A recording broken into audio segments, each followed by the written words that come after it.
Okay, so we're here in Siman Kuf Tet, and I sent out some sources, but I don't want to read them all, but I want to just start off with the first ones. And the first one, we're talking about, pretty basic fundamental idea, which is Bittul Barov. When does Bittul Barov apply as opposed to Bittul Bashishim? And we've seen it actually in this Mishnah. Gira Nasha, this is the Mishnah in Chul and Tzadi Vav Amud Bet. Well, we didn't really see it in the Mishnah. We saw it in the Gemara on the Mishnah, but I'll just read the Mishnah quickly. Gira Nasha Shnit Bashel Im Hagidim Bizman Shemekiro Benoten Tam Ve'im Lav Kulan Asuri Va'arotev Benoten Tam V'ken Chaticha Shel Nevela V'ken Chaticha Shel Dag Tamei Shnit Bashla Im Chatichot Bizman Shemekiran Benoten Tam Ve'im Lav Kulan Asurim V'arotev Benoten Tam. So this says, what's important for us as well, the Gira Nasha, and also any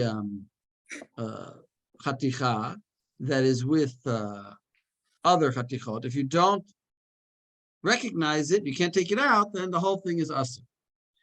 And the Gemara on that says, so Gira Nasha, Shinish Basha, it says, this is in the Gemara in Sadi Tet Amud Bet, and going on to Kuf Amud Aleph, Baruba. And so he said, well, let it be batel in Rov. And they say birya shani. Oh, because the birya is not batel. And they say, what about this nevela piece? Shetibatel baruba. And the Gemara eventually answers, shani chaticha hoil v'ruya litchabed b'alifnei orchim. It's a large piece. So already from this Gemara we see that if it wouldn't be a nevela, and if it wouldn't be a birya, it would be batel barov. So we see this idea about the Yoreh. And it's worth pointing out that these Bittul Barov is in a mixture. There's liquid, you're cooking. And so it's Bittul Barov, and we're going to say, well, let's see what Tosfos says. Why is it Bittul Barov? Presumably, this is a case of Yavish b'Yavish, even though it's liquid, but the pieces themselves are individual, discrete entities which are not mixed together, and therefore they're considered like a dry mixture.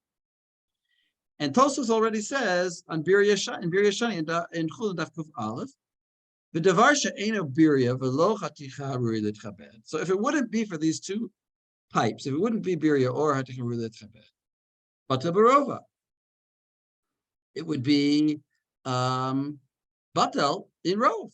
V'afilu is a drabanan leka. And he adds now, V'afilu Yisur Rabbanan leka. In other words, it's totally going to be mutter. There's no Yisur Rabbanan on a piece on dry mixtures when you just go by rov. You don't need 60. V'leka. Sorry, I said Yisur Rabbanan leka k'damash ma'afe. There's no logic to say this is Rabbanan here. Mihu Shema lechad gavra haya asur. And now this already is gonna be something that we'll see in the Rishon, in the other Rishonim, in the Achronim. What about one person eating them all?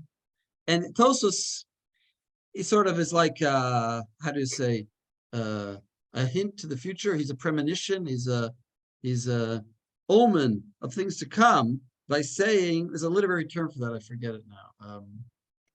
Foreshadowing. He's foreshadowing, yes. Or adumbration. What? Adumbration. Adumbration? Oh, that's beyond my pay level. Okay. Adumbration. So this is the foreshadowing of what we're going to see later. Mihu Shema Lachat Gavra Yasu. Maybe he's equivocal. He leaves it open. Maybe for one person you shouldn't eat it all. But maybe not. Maybe you could. Now, so we see a Gemara that says Bittul Barov is a valid halachic psak when we have dry mixtures. And by the way, what were these cases? These cases were Gid among Gidim and Nevela among Shchuta. These are all cases of Min B'Mino. So perhaps it's only by Min B'Mino. In fact, that's probably what we'll say. Well, let's look at this other Gemara in Zvachim, Ayin Tet Amud Aleph, which says a similar thing. Amar Rava. It's a very interesting Gemara because we've seen another Amar Rava, which is the next thing we'll see. But this is a different Amar Rava. Amar Rabbanan Betama, Amar Rabbanan Beruba, Amar Rabbanan Bechazuta. So the rabbis have said three different laws. And I actually have a way of learning this, that actually what it's saying is, I mean, I'll take it quite literally. Amar Rabbanan. Amar Rabbanan. In other words, it's not a Torah law. It's not that they're interpreting. You could read it as the rabbis interpreting the Torah. But I'm saying Amar Rabbanan, he's telling us what the gezeras are. What sometimes, even on a rabbinic level, it's mutter b'tam. Well, that's for sure. And Amar Rabbanan Ruba, also Ruba sometimes a valid thing, even on a Rabbanan level. And sometimes it's by the visual chazuta, the way it looks, like wine and water. So he says, min b'she'eno mino b'tama. If it's eno mino, then you have to taste it. But min b'mino b'ruba. So there we see that min b'mino is clearly b'ruba. Notice what's missing here is whether it's dry or not dry, whether it's a mixture of liquid. You could combine these two. In other words, we have two. The first one just talked about that it was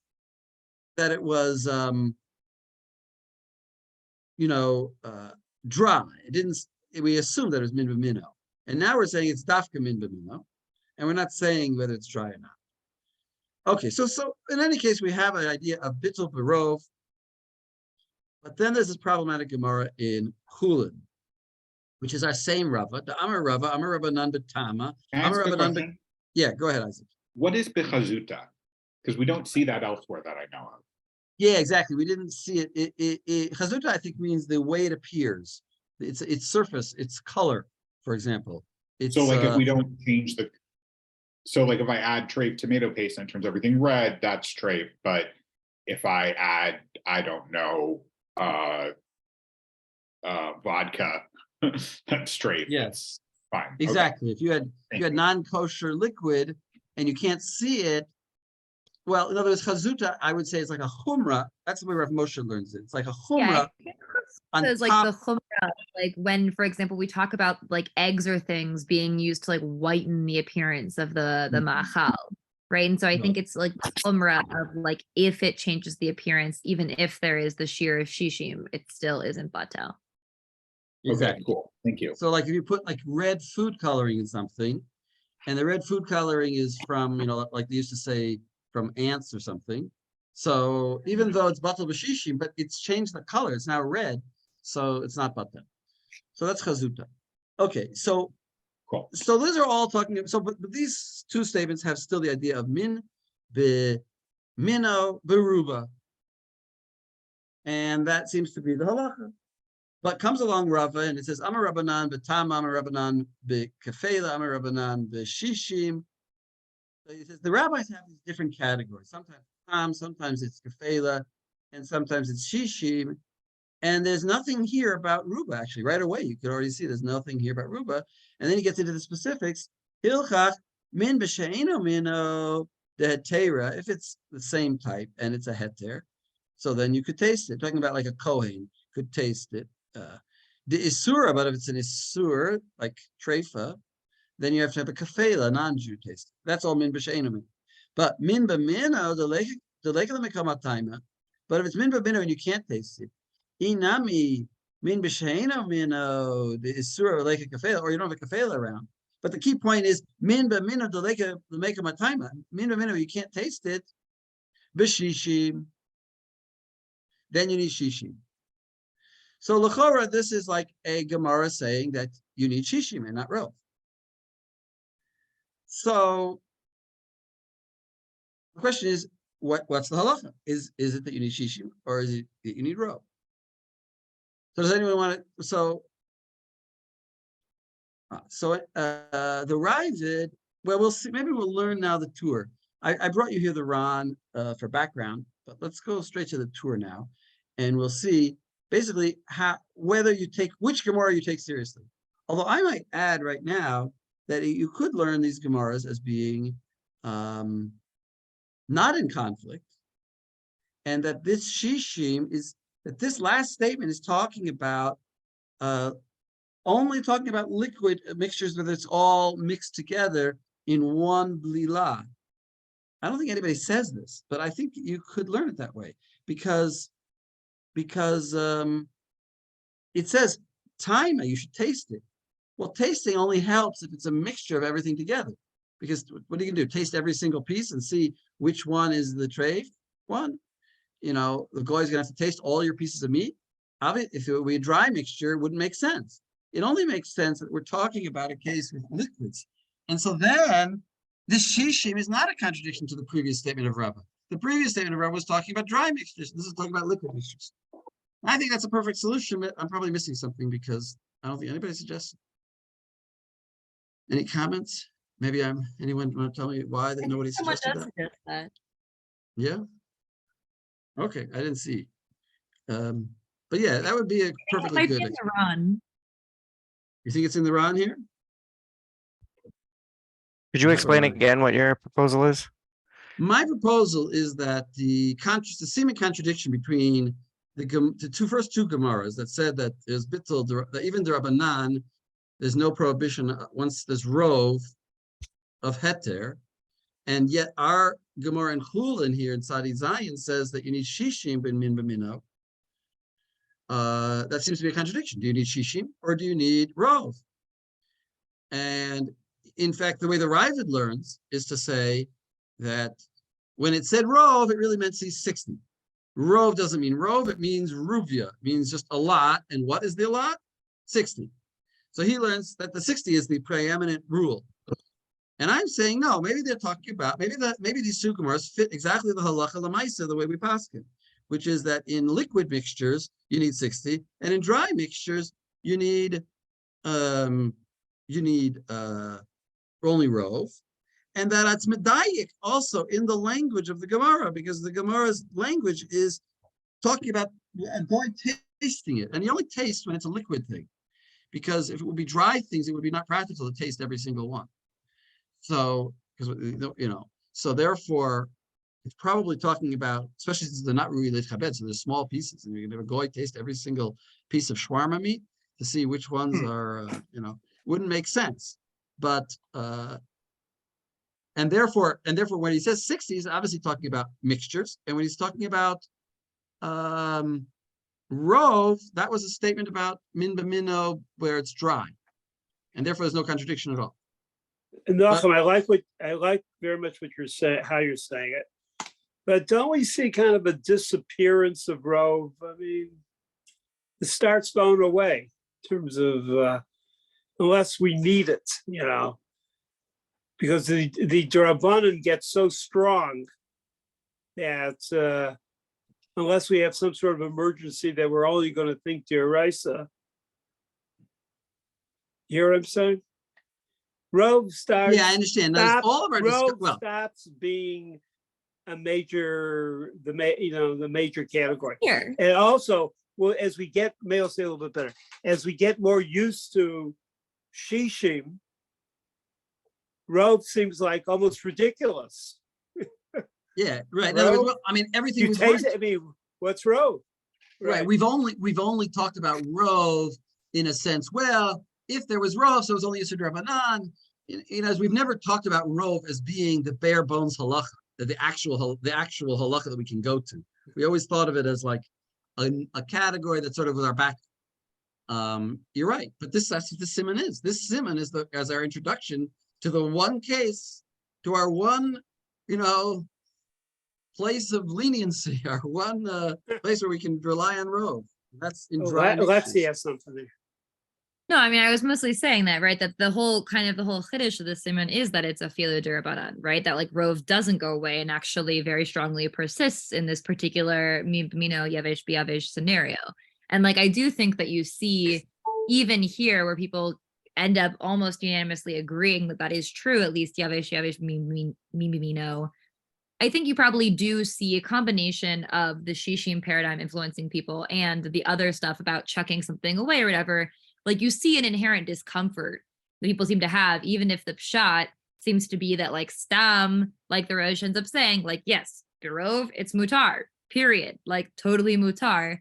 you see people do have some kind of instinctive, like, it feels weird to people, right? So that's where you get, I think, a lot of the kind of modifications to it. But ultimately, we do say Durabanan applies here.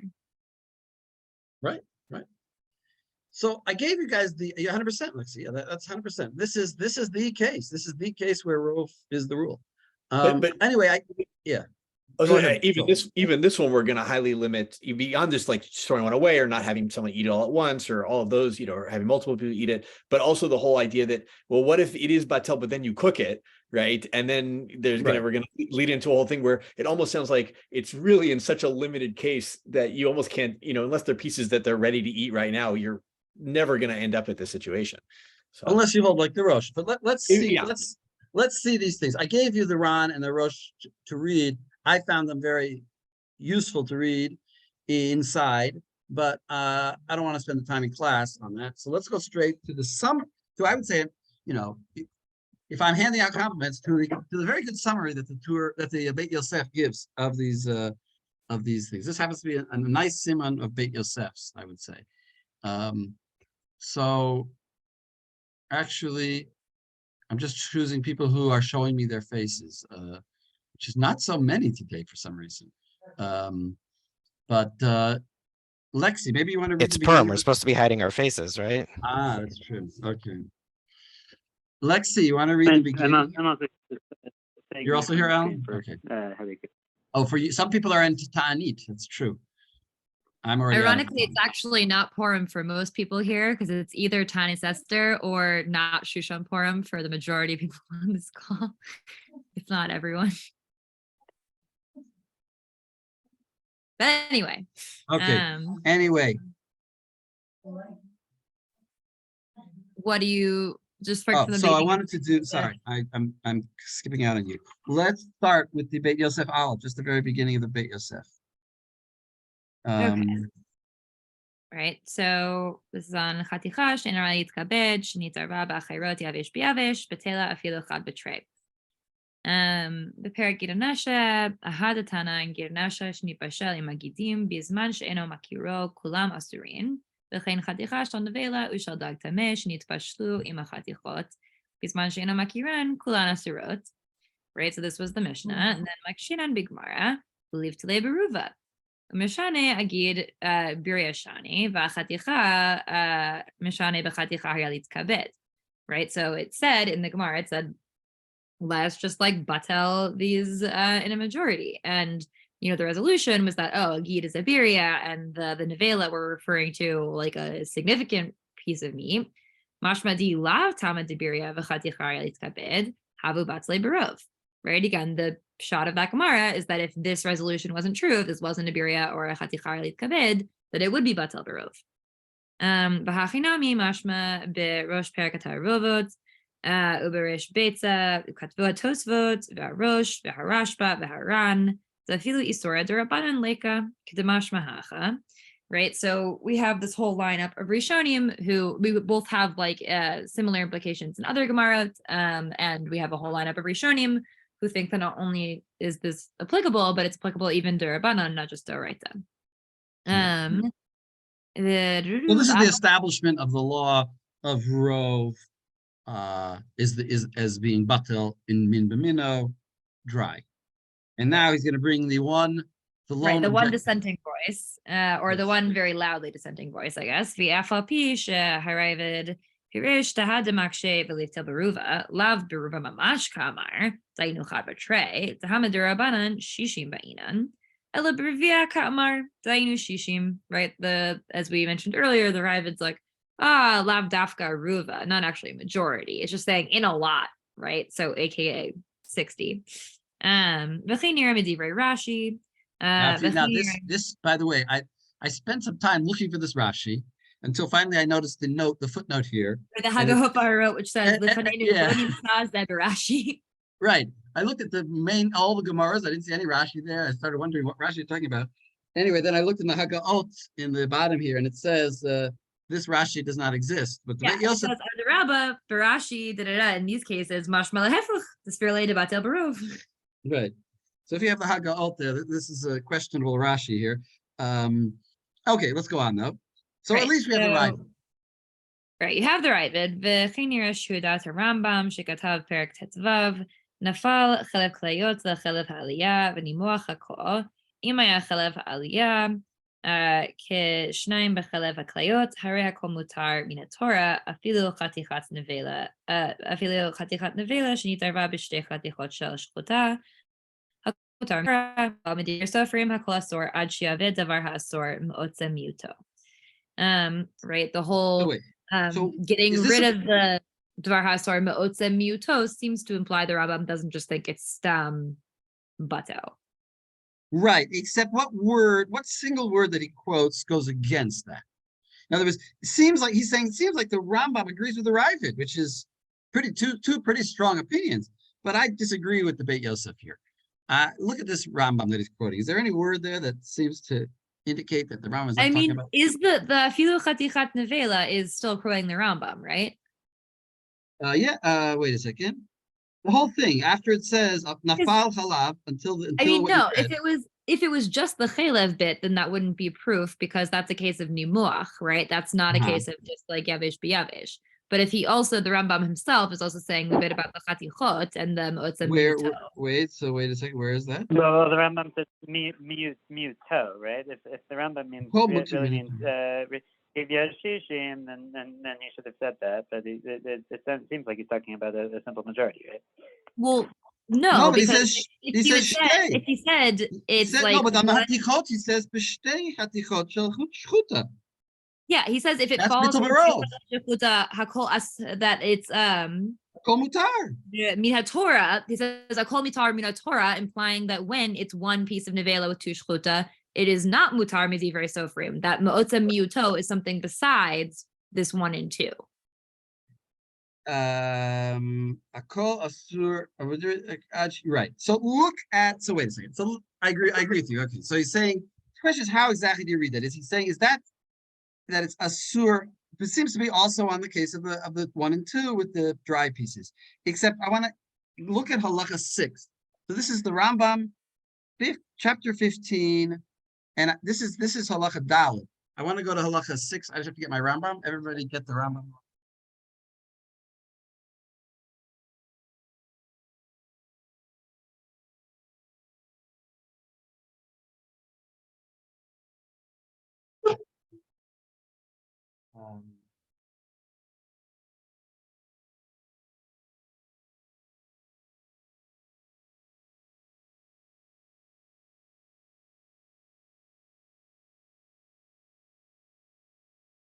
Okay, so look at 6. Here, let me read 6. Everyone has 6? Vav. Nim salamad, shekol isurin shebetorah, bein isurin malkol, bein isurin karet, bein isurin hanaya, or hanaya, shenit arvu b'ma'achal mutar, min b'she'eno mino, noten tam. Min b'mino she'efshar la'mod al tama shi'ro b'shishim o b'meo matayim. Now, what is that she'efshar la'mod al tam? Maybe he means in a liquid mixture. No, I think that's describing that's describing the nature of min b'mino, and that's the reason why we are doing it in 60 instead of a taste, because it's not right. Because there's no such thing. You can't distinguish the taste. You can't find the taste in it because it's the same taste.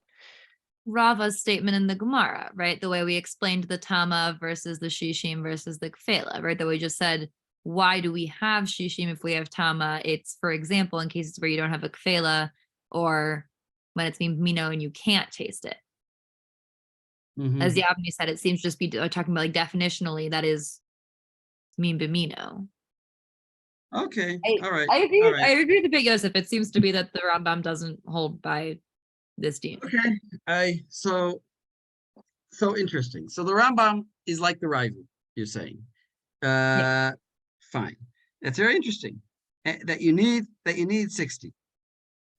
Okay, so let's skip now. So again, we have all this lined up. We have the Rashba, we have the Rosh, we have the Ran, but on the other side, we have the Rambam and the Ravid. Now, we're going to paskin like the Rashba. But let's go here now. Lexi, can you read Vedah, the next two sections down where it says that, Vedah? Yeah. Vedah dehad amrinan yavesh biyavesh chai b'trei batal, hainu lafuke devar lach unimuach umitpashet. אבל דבר שהוא עצמו, אלא שהוא מעורב עם אחרים, אף על פי שהוא מבושל במים ומשקים אחרים, מקרה יבש ביבש, דהה חתיכה שנתבשלה עם שאר חתיכות, מקשה לבטל ברובה. כלומר, חד בתרי, ודפרשנה, וכן כתב הרשב"א בתשובה, וכן הוא בתשובות להרמב"ן, etc. Right? So in other words, don't get hung up on dry being dry.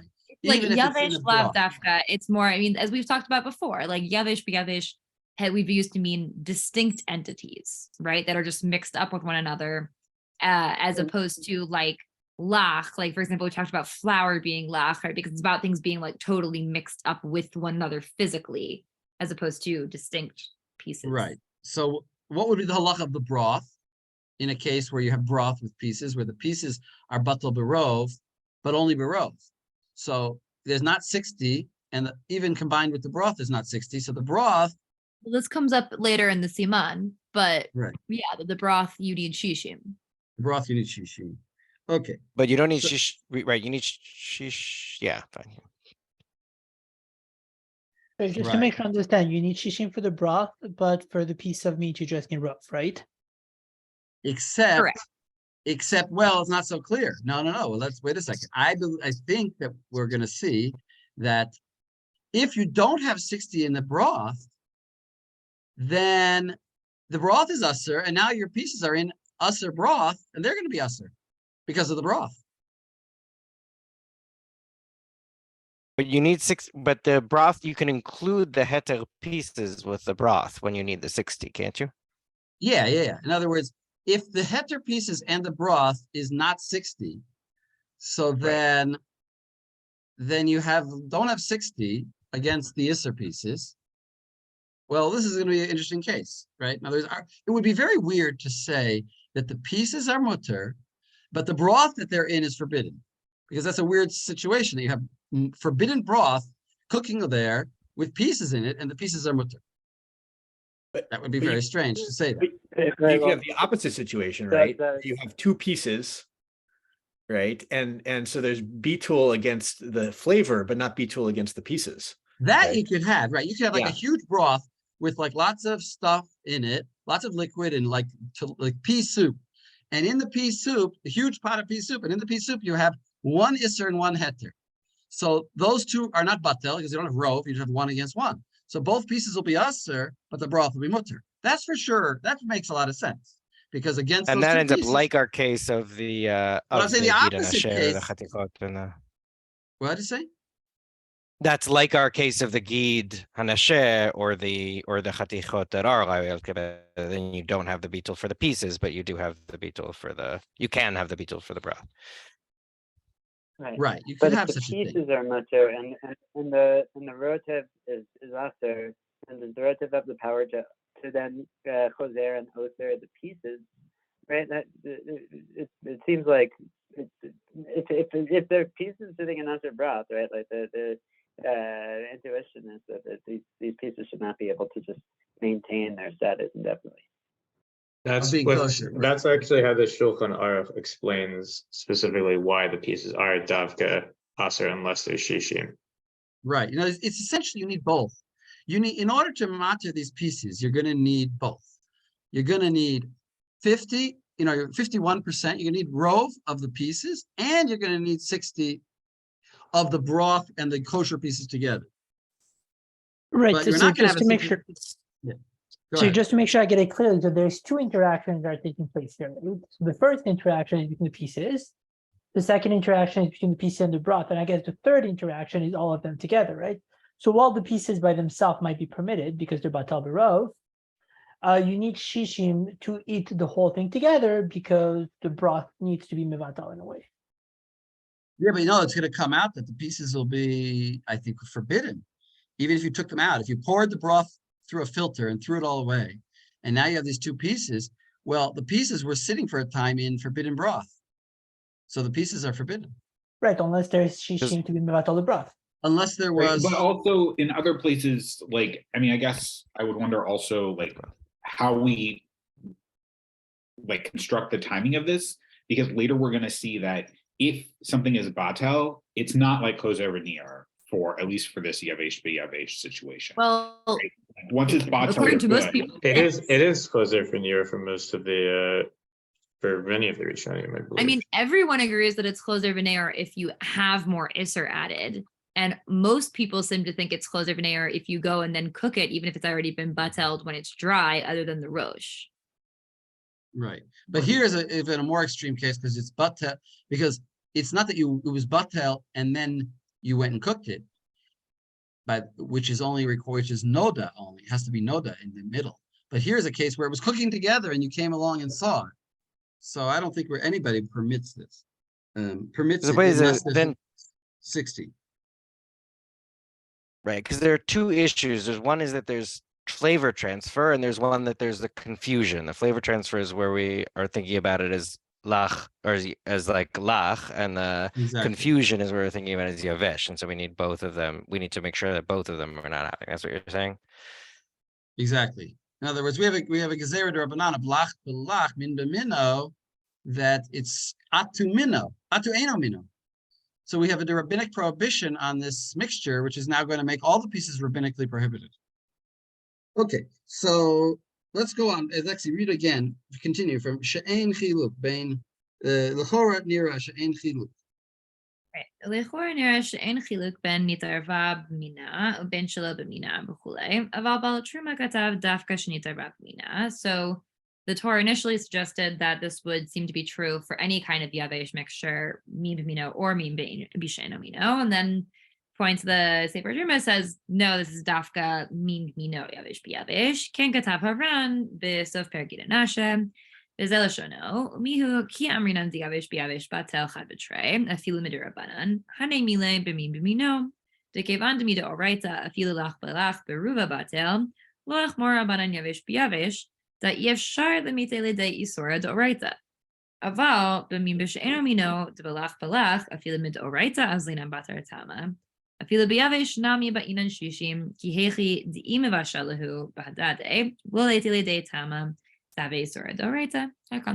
right? So he explains why, like, yes, according to Me'ikar Hadin, from we're actually having in front of us, yes, min b'mino or min b'she'eino mino should be able to be batel barov in yavesh b'yavesh, right? But the reason the Ran ends up saying it's only batel on a durabanan level barov when it's min b'mino, because min b'mino D'oraita is batel barov, even lach balach, because again, there's no flavor, right? And so the only concern is rov, right? And so even if you, so even though we end up saying that like durabanan mino lach balach requires shishim, that's only on a durabanan level, but d'oraita it's completely mutar barov. So even if you cooked these yavish biavish things in a way that it became lach balach, it still could never become asur d'oraita once you have rov, right? Whereas min b'she'eino mino, which when there is the possibility of flavor transfer, when we do have lach balach,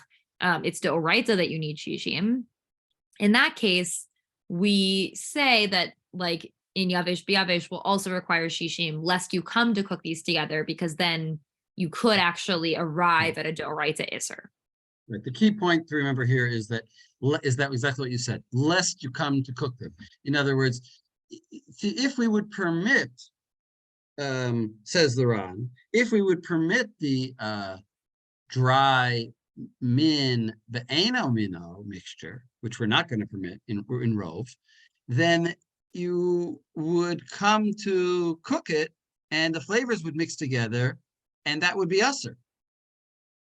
So it's kind of like a gezerah that even now when it's dry, you can't eat it because what would happen if you then cook it together? Right. And it kind of, we end up seeing that like you need to be at least 2 steps removed from the possibility of the Isser d'oraita, this be mutar d'rabanan, right? So like with the min b'she'eino mino, you're only, when it's yavesh b'yavesh, you're only one step removed from the Isser Doraita, which is that if you cooked it, there could be flavor. And with min b'mino lach balach, right? Even though that is Doraita mutar berov, right? Because if it were min b'she'eno mino lach balach, it would be Isser Doraita with less than shishim. Then we also say, kind of lest you get those two lachs confused, we say min b'mino, we also require shishim durabanan for lach balach. But since yavesh b'yavesh is like multiple steps removed, it's b'yavesh and min b'mino. Okay, thank you. All right, so that's the Ran's explanation of why min b'she'eno mino is going to be not a mutter midur rabbanan. Okay, now we see. Now I want to continue just in the Beit Yosef a bit. Maybe Aaron, you want to read? Yeah, can you just remind me where we left off? Just start with mutter la'adam echad le'echol.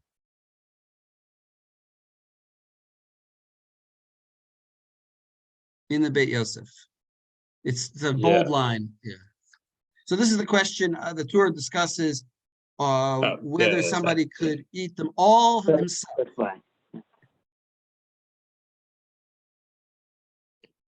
Chen ketav harosh b'sof perkei denashet de'afa gad perkei tarovet Hanya Rabbi Huda Omer Ribone Badan Osrim B'chol She'en Pirish Ri Shehashalosh Asur La'ochlan Ka'achat Dehat Matarovet Hasheni Mutar Mishum Sefek Sveka Damrinan Ite Le'isur B'tarovet Harishon V'ya'amar Nami Nafal Tarovet Hasheni Kol Chad Ki Achil Heter Ka'achil Aval I'achil Shlosh Tan Ka'achad Ka'achil Chada Mitarovet Harishon V'haveh Chad Sveka.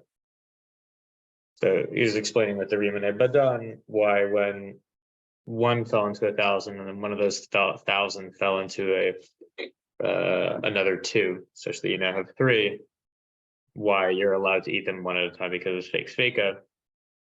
And using that logic, he's going to explain to us that if aval hacha chad betray b'dvar yavish dafilu midrabanan batel the lo mishum sveka shariam dafilu basically it's not comparable. It's not comparable to that case because that case was mutter because of sveka. Here it's mutter because the Torah is a gezeret hakatuv. I think he's about to say it's a gezeret hakatuv. In other words, right. It's not because of a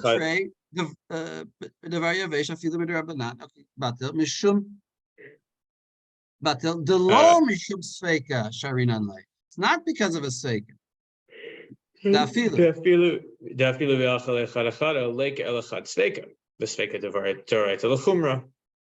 if it would be a suffix, then we wouldn't even allow you to do one by one.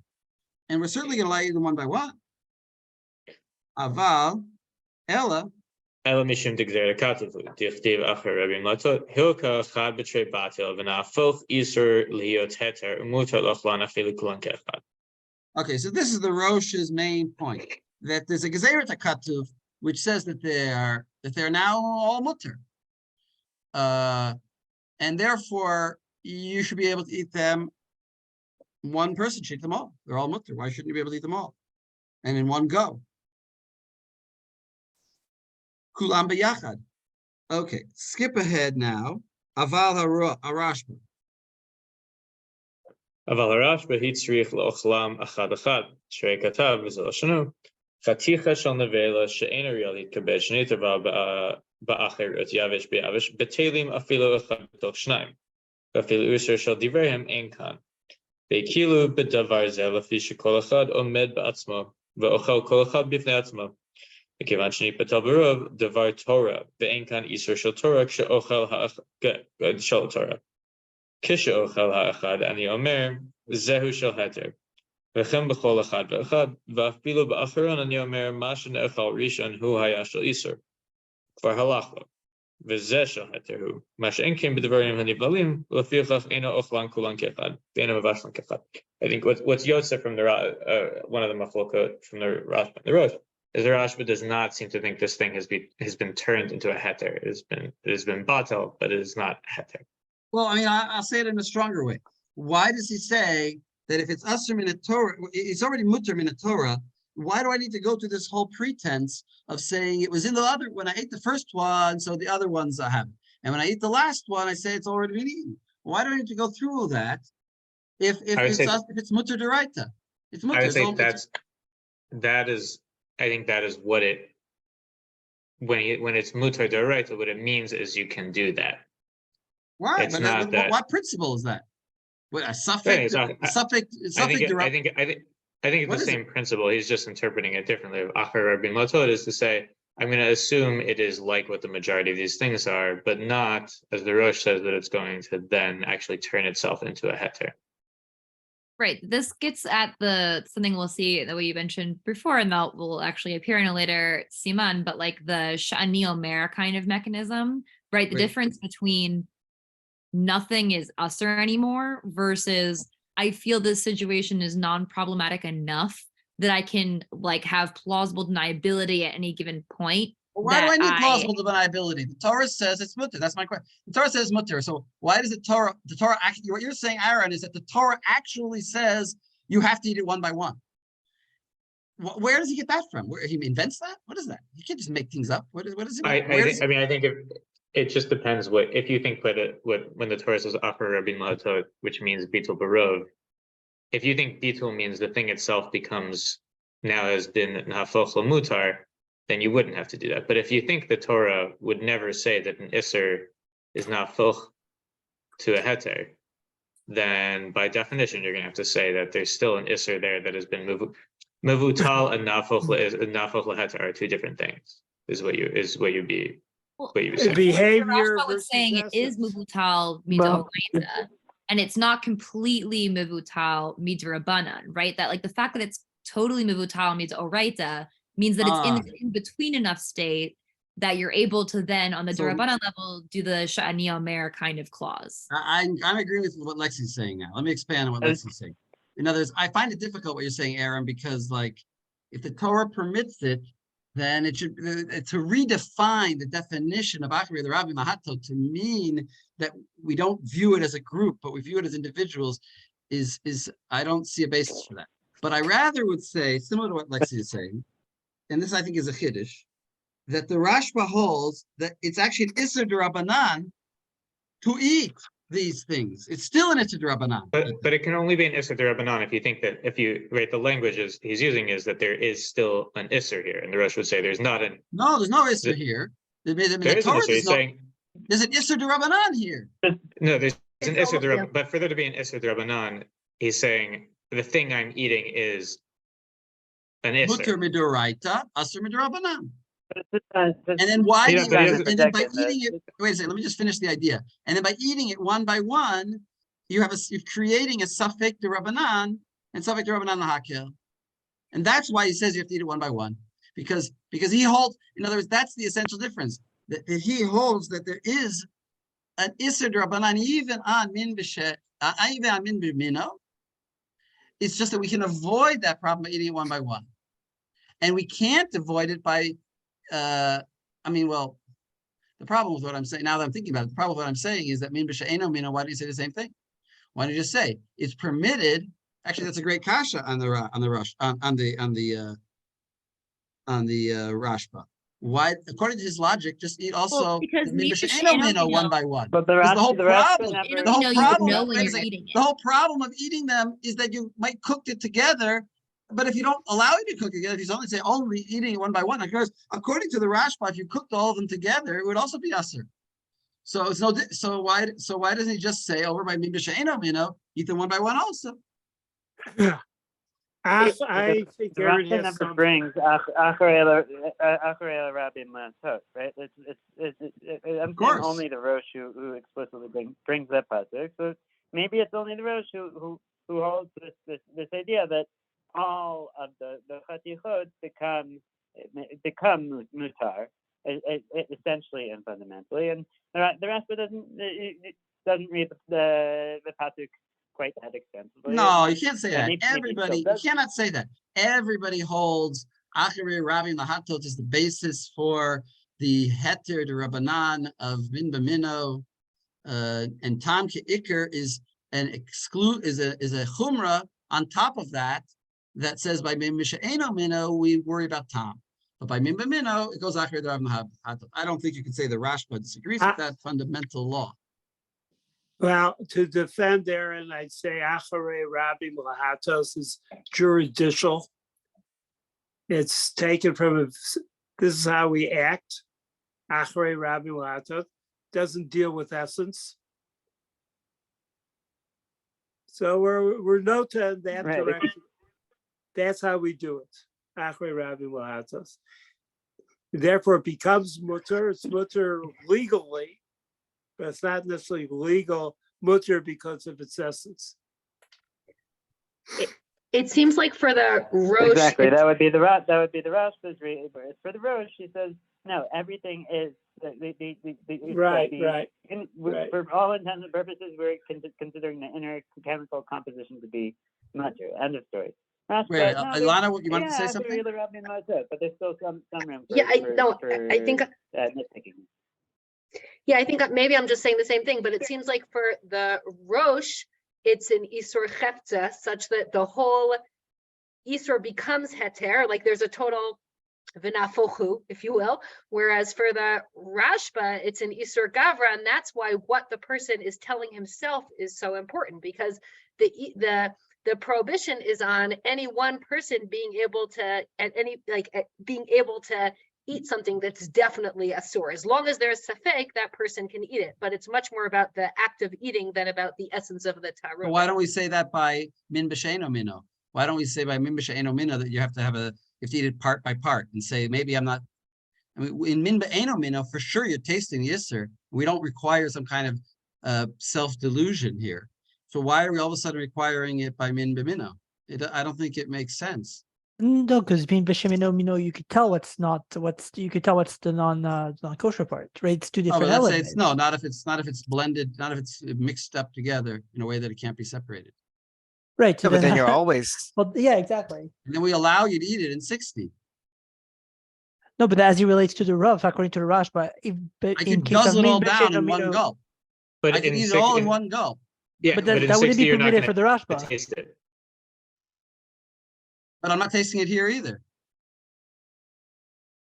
Because That's it's all the same that's taste. the reason why you have to take. I think that's maybe a difference between mamashut and ta'am, right? Like with if it's min b'she'eno mino, you do have to take it out.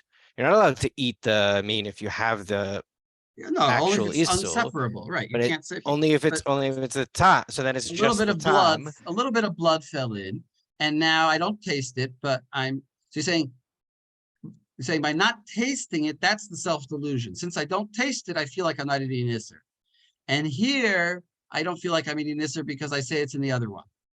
But again, I don't understand where the self-delusion has to come into play. I think there's a difference between 1 and 60, where I'm saying the thing for all intents and purposes, 1 and 60 is 1% for them because they're doing a base 60. It's an incredibly small amount. To say 1 in 3 is to say why is 1 in 60 1%? Because they have a base 60 in the Gemara. They're in Babylon. Babylonian. Well, percent means per 100. Cent means 100. Sorry, so okay. They have a base 60 system. So it's as if it's not similar. 1%. It's 1 per 60. You're saying 1 per 60. Yeah, but in terms of conceptually, what we mean when we say 99%, that is what they mean when they say 59 of 60. It's the smallest fraction they can imagine. Or the smallest fraction. They say afilu achad be'elef. Not the smallest fraction. They can imagine the smallest fraction that Truma is unless it's really, really bad, it could reasonably said to be Truma is 1 in 100. Really Orla is 1 in 200.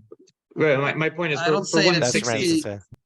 For 1 in 60, you don't. There's no psychological mechanism necessary because what you're saying is there's an incredibly small amount. To say 1 in 3, it's mevutal. That is a legal fiction in a way that 1 in 60 is not. I'm fine with that, but where does this come from? Where does the Rashba invent this from? That you have a legal fiction, you have to create a legal fiction in order to rationalize it. It just his own common sense. Where is he getting this from? That's my question. On what basis is this, or what is he envisioning? We don't normally see such a thing that you have to. In other words, that's what we just saw. That by the Rimonim, by things that like Avodah Zarah, we do have things in the Gemara about things falling out, and like you say, well, it was you're told and say the one that came out is the Isser one, and now I'm eating his heter. But that's only where you have a case of a real suffix anyway. But here, in other words, we're trying to create a fake sveka. But here, we're not trying to create a fake sveka. Why do we need a suffix here? It's once the Torah says something is mutter, it's mutter. Well, why would you need to add to that a suffix? Unless you say that there's some kind of Isser D'Rabbanan floating around here, and that we need to create a suffix to avoid that Isser D'Rabbanan. But I don't see how you can say it's on the right to level that we need to have this. In other words, I think that the Rashba Doesn't he say it explicitly that it's D'Rabbanan? Doesn't he say that explicitly? The Rashba? Show me. Yeah, or did I? Well, maybe he does. Well, that's my point. My point is that this is that the Rabbanan, you have to, I would say like this, that the nafkamina of my Chiddush is that according to the Rashba, you could eat them all at once, you'd only be over an Issa Rabbanan. He's just trying to avoid an Issa Rabbanan. He's not trying to avoid an Issa D'Oraita.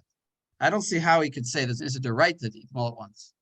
I'm going to make the argument. I'm going to try it if that's okay. So here we go. I think Which he's argument? reading Ahari Rabim Latot differently. He's saying Ahari Rabim Latot is what can you say? Normally we say Safek D'Oraita L'Chumra, but in this case, the Torah is giving us permission to take one of them at a time and say this one came from the Rov, and therefore eat them. And that's why this is actually the D'Oraita version of it. And when he says right, Lohech Miru Rabbanan or Vehekilu B'Dvar Zeh, right? The Rabbanan is, and they didn't make an extra gezer on it, unlike Min B'Shein Amino. So maybe I don't know if that. I think the Ikar is that really he thinks it's the Rabbanan, but I think that's a way to read it. Is Acharei L'Rim Latot doesn't mean you change this into a heter. It means that when you take them each one at a time, you can tell yourself the story as if it were a Sfeik D'Oraita L'Kula. This is like our one exception the Torah gives us. Mm-hmm. I hear what you're saying. You're saying, but okay, saying that the Torah is allowing this type of behavior because that's what. Wait, say it again. Say again what you're saying. So when the Torah says Acharei Rabim Latot is when you take each of them, you can tell yourself, right? Sheni Call Omer, me the parish Meruba parish. Meruba parish, exactly. You're allowed to do this here, even though we don't usually allow that on a D'Oraita level.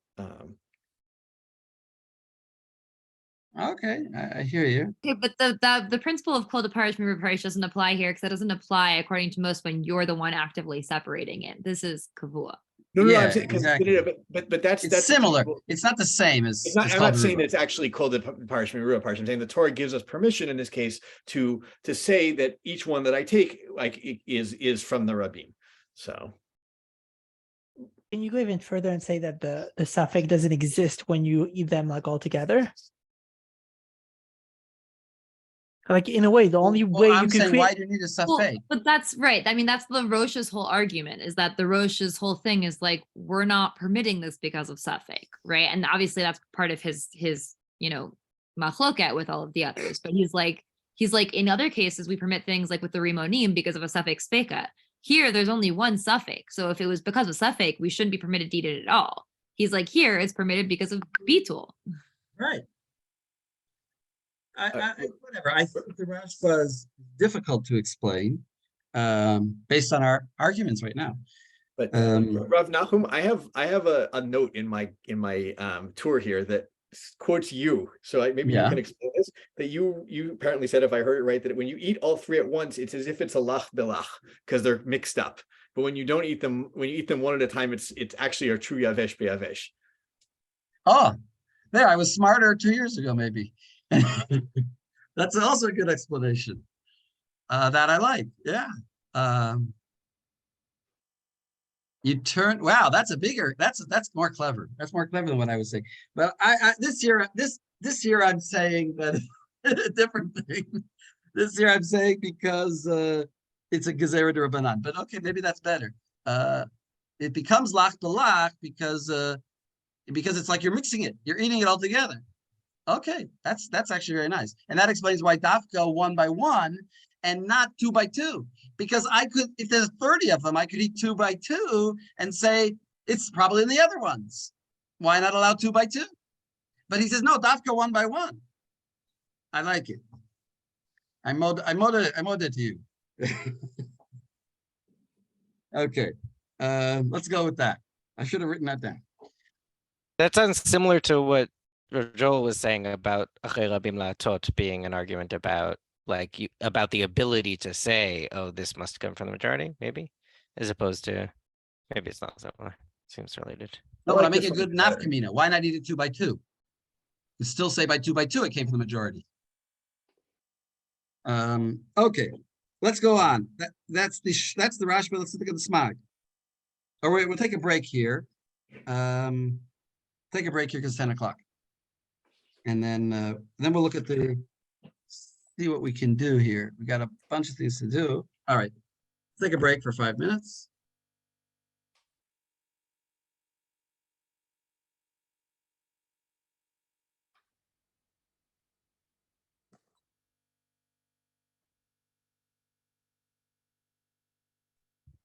Rav Landis, how you doing? So the smog says he says not that you should one by one. The smog says that they shouldn't be one person eating them. Even if you eat them one by one, you have to have 2 different people. Adam echad. Adam echad. So you have to be able to say that the other guy is eating the Yisr. So sort of like one step more machmir. And then the third level of more machmir is going to be the Shari Dura, or the Hagaot Shari Dura, who says that tzaddikim, he says that a certain person once gave to a goy one of the pieces. So they can say, oh, probably the goy ate the Yisr one. So we're seeing kind of like what Rav Landis was saying before, that we're very uncomfortable with this idea of relying on Rov. Either we're going to say like the Rosh, eat them one at a time, or like the Smag, 2 different people, or even more machmir like the Hagat Shari Dura, that one of the people that eats it has to be non-Jewish.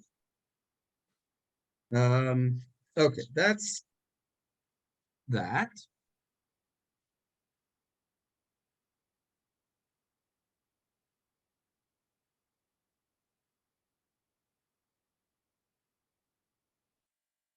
Wait a second.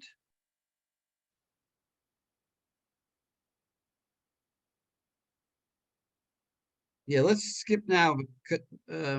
Skip ahead of quite a bit here.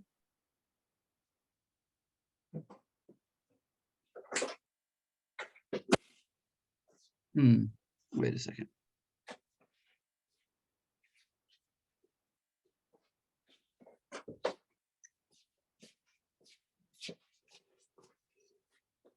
No, let's talk about Isser Hana'ah. So sorry, not skip ahead. Let's go straight to Isser Hana'ah. And maybe Sarah, you want to read? Afilu im Isser Hana'ah. So this is another topic that we're going to get to, which is what about if it's like Chametz on Pesach, which is Asur B'Hana'ah. So we're seeing an interesting machloket here also. The afilu im Isur Hana'ah, or afilu im ha'isur Hana'ah, kagun chametz b'Pesach, batel berov v'chulei. Ad matir hakol, afilu ba'achila, hakol b'suf. Avodah Zarah. Avodah Zarah, ukfarnit ba'er b'tur, or achayim, siman such and such, v'arash ba'katav. Or achayim, in other words, over by the laws of Pesach. Yeah. Shalom amru de'avesh ba'yavesh chad batrei batil ela be'isurei notein tam kivan she'in isuro ela machmat ta'amo ve'efshar lomar de'bekol echad inu to'im achshav ta'amo shel isur aval bekol ha'isurin she'chachmiru behem lo asram lamala michnei notein tam rizno lamala mi shishim ein hefresh ben yavesh livalu sheharei lo machmat ta'am Ta'amam bilvad osram ela chamor shehechmiru b'yisran. So I'm making a distinction here between things that are asur because of their taste and things that are asur for some other reason. And so he's saying that the Isurei Hana'ah are like more chamor. Right. In other words, if the rabbis are saying it's asur, right, like Chametz Pesach, they're saying it's asur b'mashu. Then it's asur b'mashu. Clearly, they're not concerned with tam. There's no tam of it. So the Isser logically would also apply to things that don't have tam, like min b'mina. So he's saying that things that are Isser, that have this higher level shiur, like 1,000 or infinite. So then all of a sudden we don't care about rove. We have a rabbinic chumrah, to be even more machmir, and it should apply to things even if they are min b'mino. Because you see that the gezerah logically doesn't have anything to do. The gezerah de Rabbanan doesn't logically have anything to do with tam. Because if it did, then they would have said 1 in 60 is button. But if it's more than 1 in 60, then they don't care about tam. So what's the difference if it's min b'mino, min she'eno mino? Tam is irrelevant. Okay. Ve'od shenit arvu b'shiurim sheichmiro v'natnu lehem enam b'telim. The mad damar. No, va'ad. It's not ve'od, va'ad. Sorry, I'm doing this on a screen because I was traveling, so I don't have my book in front of me, which is part of why this is hard. Okay. Ve'ad sheyizarvu b'shiurim sheichmiro v'natnu lehem enam b'telim. In other words, until you get the actual level that they said, which is 1,000 or whatever it is, or never, right? Then they're not batel. Right. So in other words, like it's just saying the whole apparatus of thinking about bitul is itself reliant on it being about time, and like that's just not relevant here. So we don't. Right. But again, I think it's all Rabbanan. In other words, we're not talking the right thing. We're trying to understand the nature of the Gezerah de Rabbanan by Chametz B'Pesach. What were they thinking? Mm-hmm. What were the rabbis thinking? And they were thinking that this is going to be Asur B'Mashahu in any kind of mixture, whether it's min b'min or min she'eno min. Right, and so now he's going to like give you some explanations of why. So there's this case about truma, right? Shenit arvu b'chulin she'afilu b'yavesh eno ole b'pachot mimea. So it seems right there, it can't be that this is like, if the standard is 1 in 100, then it can't be about 1 in 100, right? Yeah. Kikar chametz shenit arev b'Pesach, im kikar rosh al matzah eno batel le'olam, ve'afilu kikar katan she'enu chashuv kikar rosh al nachtom. Oh, afilu b'pachot mikein amkan lashon. So therefore, like even if you have just like a tiny little baby piece of bread mixed in with Pesach, no, it's not ru'i l'tchabed. It's still going to be Asur Rabbanan. Okay, ad kan lashon harashba. Go on. Yeah. Udvar barur hu she'ein zed darko shel harosh ela shehu sover delegamrei nitbatel chad batrei yavesh b'yavesh v'chozer hakol. Heter gamur. Right. So in other words, the Rosh thinks that like it just changes. There's some sort of like metaphysical change in state. It just becomes heter.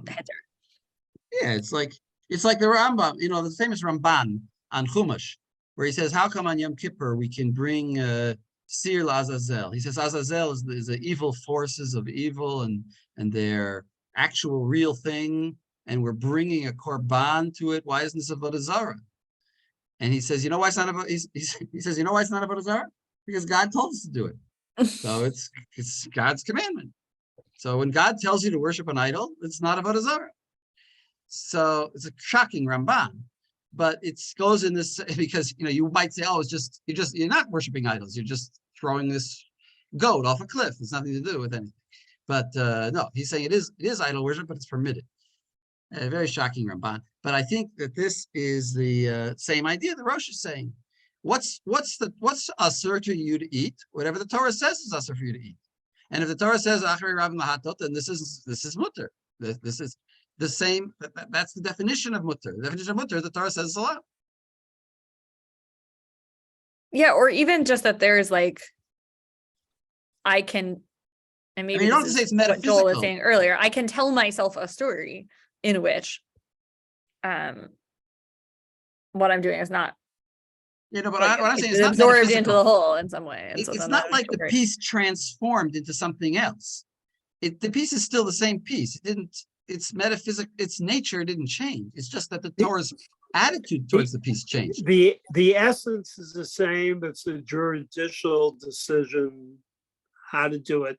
That's achri l'rahatos, so that's our former discussion. Right. Like it's a certain kind of formalism. No, from a legal standpoint, it makes a lot of sense. There's certain condition under which it's not permitted. Once you actually go above or beyond those conditions, like it becomes permitted. Like it's still the same object, but like depending on the condition, that's what we're looking at. Right. Okay, go on. Let's go on. Just quick. Go ahead. Quick question here. If we're talking about Chometz Pesach, we're still in the Mina world, right? But Chometz and Matzah, I mean, are not really the same thing. If you're going Bater Shema or Bater Tama, but either way, they're called two different things, and they taste two different ways. Am I missing something here? Not necessarily. You could make some Sephardi communities make matzot that are like pita, that don't really taste much different. They don't have to taste different. And the name could be kikar lechem oni. It's called lechem oni. It's lechem. It's a kikar lechem. The halot, right? Anyway, go ahead, Joel. I was imagining this case where you're making matzah for Pesach, and one of them, has like a bubble in it that blows up too big, or something like that, and so you're like, oh, that one's chametz. We're not talking about like it's like you made bread, you accidentally made something that's chametz, and then they all got mixed up. Is the kind of case I was imagining here. So. Right, you could have that also. Yeah. They also sell sometimes matzah during the middle of the year that says on it chametz. Very strange to see matzah written on it chametz, but okay. Wait, we were just at the end of this piece here. We read it already, but let me just finish. V'davar barur she'ein zeh darko shel harosh ela shehu sover delegamri nitbatel chad betrei yavish beyavish v'chazar kol heter. It becomes heter because, like I said, because the Torah says it is heter. Heter gamur. Ve'im kain af be'isurin shehem l'mala mikdei noten tam shari. Even if the shiur would normally require me more than 60, would still be mutter because now it's not, you're not mavataling anything, it's already mutter. V'zehu shetir tarovet chametz biyavesh afilu ba'achila. And that's why they allow you to eat chametz on Pesach if it's in a yavesh mixture. All right, just because of the interest of time, I don't think we can read any more in this section. But let's skip down to Adoni Avia Rosh Zal Chilek Bezev Katav Sheim Lo Nada Tarovet. In other words, according to the Rosh, it's going to be crucial when this Tarovet is known to you. Because if it was known that, let's say, it was a mixture and it was mutter, so now it's got a din of mutter, because it's all very legalistic, right? It now gets a din of mutter, so anything that happens to it after that point is going to not affect that din. But if I only found out about it after other things happened, so actually, let's look in the Torah for a second. In the Torah, it says in bet, or let's read bet. Im bishel, I'm in bet in the Torah. Im bishel hatarovet achar shnit pashtel barov. If you cooked it after it was already batel barov, so now wait a second, it's becoming lach balach mixture. So he says like this: Katav arash bashak shekol echad ve'echad muter b'fnei atzmo va'rotev b'noten tam. Each one could be muter, but the rotev is in aser moten tam. Shetzarich shishim keneged ha'isr, and the rotev you need 60 against the isr. In other words, the pieces, sounds like he's saying the pieces remain mutter, but if the mixture is to be permitted, you need 60. Va'adoni avia rosh zal chilek b'zeh v'katav she'im lo nodat harovet kodem shenit bashel. If you didn't know that the mixture happened and you just started cooking them, sarich shishim neged ha'isr. Then you need 60 against the isr. But, and here's the big kiddush, im nodat harovet kodem shenit bashel. If you knew that there was a mixture of dry and dry before you started cooking, so now the din kicks in of Achred Rabbi Mahatot. And now it's all mutter. Gam harotev mutar. You don't need 60 in the rotev because you're basically cooking things that are all mutter things. Gam harotev mutar kulo, kamo aticho, shenitarvu. Vim achar shenit batel, berov, nitvasef ala iser, nitvasef ala iser, choser v'nesar. But the Rosh doesn't go so far as to say that the Isser isn't there at all, because if you add more pieces, it's kind of like if you add judges to the court, let's say the other way. Well, it's true that the court was Acharei Rabbi Lahatot, so you had 6 against 5, and the 6 won. But if you add 6 more members to the court, now you've got 11 against 6, so that the din changes. So if you add more Isser, even after there was a bittul, it can be choser in the year, and the Isser can join up with the other Isserim and prohibit the whole group. Sorry, just a quick question. But the chatichot themselves, they never change status, really. They never become lach belach. They remain yavesh beyavesh so long as you can tell them apart. We've defined that. We talked about an hour ago. Yeah, because we've defined that yavesh beyavesh is not like whether it's dry or not, but it's whether you could tell them apart, right? So even if you start cooking them in rotev, so long as they're not like mixed in all together, they remain yavesh beyavesh, right? Wait, what did you say? If you did cook them together, if you didn't cook them together? No, even if you cook them together, so long as you could still tell them apart, it remains yavesh beyavesh. Well, let's look at the Beis Yosef. I don't want to answer. I want to look at the Beis Yosef. Let's look at the Beis Yosef on bet. Okay, here, I'll read a little bit. He says like this: Ve'im bishel hatarovet achar shenitpatel berov katav Rashba shekol echad ve'echad mutar b'fnei atzmo v'harot b'noten tav v'ken katav b'Torah Sabayis b'tchila u'b'tshuva katav shetama alav lama katav shekol echad ve'echad mutar harei b'kol echad yesh mitama iser. How can you say that each one is permitted? They each one have the time of the Isser. If only you could taste it. The Isser's there, you just can't taste it, but the Isser's there. Sadakta, you're right, and I'm wrong. So in other words, what's written here in the Tur is wrong. Sadakta. V'kvar tziviti l'taken ken. And I already have commanded to fix what has been written here in my name. In other words, he didn't see the Torah, obviously, but I mean, this is misquote. In other words, this is the quote of the Rashba before he changed his mind, and this is like very important. You can't just pass it from the Torah. And this is how it should read. Avar, this is like a quotation now. Avar ubashlam. You did something wrong and you started cooking together. Because remember, the Rashba says you have to eat them one by one. But the Rashba had all the additions recalled. I think the Torah had some copy that didn't get recalled was the problem here. So it's okay. I didn't know. He like GM, you're saying. Yeah. Okay, so remember, why does it say avar bishlan? Because you're not allowed to cook them together. Remember, the roast would say cook them together, right? Because why not? They're all mutter. The Torah says they're mutter. As long as you know that, as long as you've already paskin, the din is paskin. But the Rashba says no, you have to eat them one by one. So if you didn't do that, and avar bashlan ke'echad, you cook them all together. Afilu le'echol kol echad b'fnei atzma. Now you want to eat them one by one. Asur. Sharotev b'noten tam v'nivla me'achatichot ad kanashana, because the rotev is aser and it got from the chatichot, and the rotev is aser, and now the pieces are in the rotev. V'ken katav b'Torah Sabayis shelifanai v'zeh l'shana. I can skip that. I'll skip. So basically, we don't have to get too far into this, but this is a little bit odd. It's not like a especially complicated point that is raised to the Rashba, right? It's bizarre that he didn't consider that earlier, and only was just convinced by this slam dunk argument, right? I mean, we can speculate as to why that was, but just I pointed out. Well, I guess he got carried away with his own reasoning, because once he says that the pieces are mutter, it sort of makes sense. The pieces are mutter, but the broth is aser. But of course, once the broth is aser, then the pieces are aser. Whatever,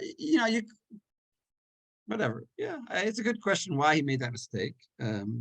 But actually, I was just reading Rav Soloveitchik. I was reading this book of today, Rav. On a fast day, you have to read something that's not too heavy. So I was reading the biography of Rav Soloveitchik, and and he says about his father, Chaim Soloveitchik, that he would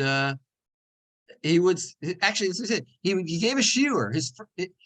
He was made Rosh Hashiva of Volozhin at age 25, and the board of directors came to see his shiur because people were saying it was nepotism. People were saying, how could a 25-year-old be Rosh Hashiva? And they came and heard his shiur, and he gave an amazing shiur, great shiur. They all liked the shiur. And then 5 minutes before the end of the shiur, he said, wait a second, I just remembered a Rambam that contradicts what I said, and everything that I said is wrong.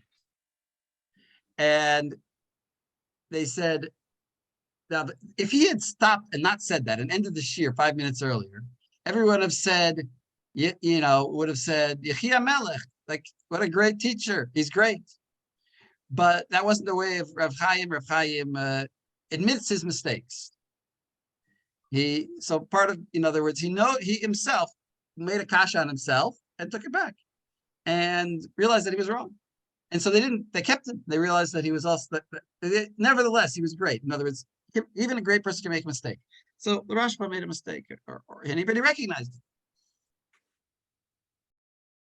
Right, because I'm assuming that once you put in the rotev, sorry, I'm just trying to like structure it in my head. Once you put in the rotev, it's no longer being Bemino anymore. Right, it becomes Min B'Shein Amino. Right, and that's why like the status, even according to Rashba, could change. Exactly. Yeah. Exactly. Now it became min. Now it became min. No, it's min. But min. Oh, well, the broth could be min b'she'eno min. Yeah, exactly. That's what I'm saying. Right. Well, they're Right. by themselves, like it's being Amino, whatever, and you could say Achai Rabbi Mahatov. Right, but right. once you start We've cooking seen them with that the broth. Right. Right. Which is so now it's min b'she'eno mino. Even though it's got the flavor of those pieces that are mino ki'ilu, but the broth is eno mino, and so it's gonna answer it. Yeah. Exactly.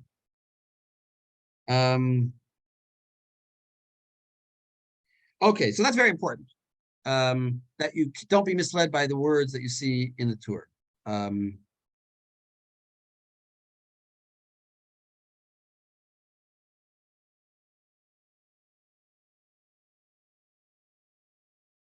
Okay, I guess I have to skip rest of very, very interesting Beit Yosef. He goes on, but we'll skip that and we'll go to the Shulchan Aruch because we have to also look at the Shulchan Aruch.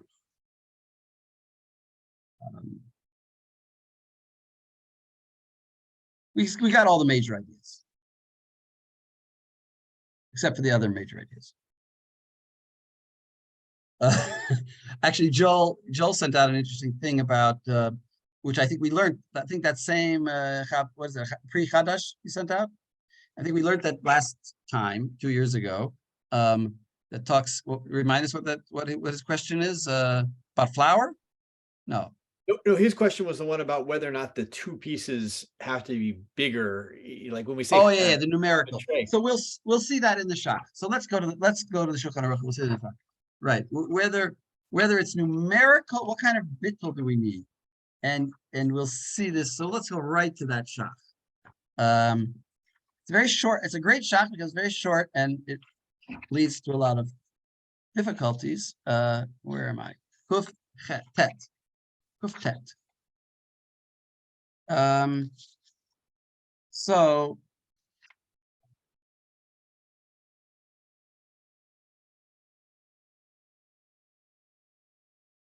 here, Ilana, you want to read the first sif here? Just don't translate it. I think just read it to us. Okay, in the Shulchan Aruch. Yeah. Okay. חתיכה שאינה ראויה להתכבד, שנתערבה באחרות, מין במינה, יבש ביבש, דהיינו שאין נבלל, והאיסור עומד בעצמו, אלא שנתערב ואינו מכירו, אחד בתרי בטיל, ומותר לאוכלן אדם אחד כל אחת בפני עצמה. Rashba, right? That's the Rashba. אבל לא יאכל שלוש... Wait, Adam Echad, and it's not the smag. Just pointing out. Not smag, yes, Rashba. Not Rosh. Okay, אבל לא יאכלם שלושתם יחד, not the Rosh. ויש מי שאוסר לאוכלם אדם אחד, אפילו זה אחר זה. That's smag. That's the smag. Okay, go on. בהגה, וכן יש לנהוג לכתחילה. Like the smog, okay. Right. ויש מחמירים להשליך אחד, oh, this is Rashi, I guess, right? או ליתן לעובד כוכבים. No, this is the Hagaos Sharidura. Okay. This is now the Hagaos Sharidura. It's also Rashi. I think it's both in this case. Yeah, it could be also Rashi, yeah. ואינו אלא חומרה בעלמא, וכל זה כשנתערב במינו. אבל שלא במינו ואין מכירו אפילו יבש ביבש, צריך 60. ואין חילוק בכל זה בין אם האיסור מדרבנן או מדאורייתא. ועיין לאל סימן קכ"ב אם נתערבו כלים ביחד. Okay, great. So that's just, so let's say the Mechaber Paskins like the Rashba, and the Mechaber and the Ramah Paskins like the Smag, that you need, right? Adam Echad Afilu Zeh Acher Zeh. That's the Smag. So nobody, poor Rosh, he has been left out. Okay. Even though the Rosh is really the most straightforward, sensible sock, I would say. It's the Torah says it's mutter, it's mutter. All right, let's look at Gimel in the Shach. Keep reading, Elon. Okay, one sec. I see. Okay, she'en nivlav. There? Yes. Okay, she'en nivlav v'chulei. V'chatav habach.